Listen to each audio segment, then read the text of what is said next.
is a fundamental. I found different instructors put different levels of emphasis on breathing. Something that's very critical, particularly more in the precision shooting. Others feel, well, and for combat shooting and stuff, the module is simply breathe. All right, just remember to breathe. But one thing you can knock out real quick, though, you can talk about and demonstrate how much a breath does affect your natural aiming area. And a quick little drill to knock out is, let's just get the targets up. These are the simple little, again, targets, the sticky notes, what have you. And I'm going to turn the take-up laser on. And I'm going to close my eyes, take some breaths at different levels of filling my lungs. And we'll just show how much it affects the wall. So I'm actually going to take aim here. And I'm going to close my eyes. I'm going to, pin the trigger back. And I'm going to take a breath like 70%. And then I'll take like 100%. All right, now I'm going to open my eyes and do a full. Interesting. It's really interesting.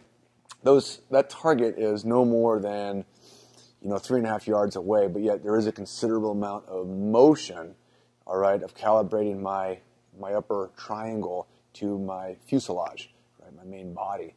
The learning point there for students is, look, it affects your natural aiming area. If you want to be precision shooting, you can time that breath and what have you. But it's really to your discretion how much focus you want to do on that. I like to do the eyes closed because then they won't want to correct it. They just kind of let it be what it's going to be, all right? And good protocol is to tell people to team up. Say, okay, the person behind you, you just breathe, and they're going to tell you how much it moved, right? And then the person behind them is engaged for the TPI, and they'll just tell them. And it's not a competition who can move the less. It's just a self-exploration. How much does breathing really move the pistol? How much does that muzzle get, moved around based on the breath? Our underlying goal here, talking about breathing, at least one element, is how much does that muzzle move?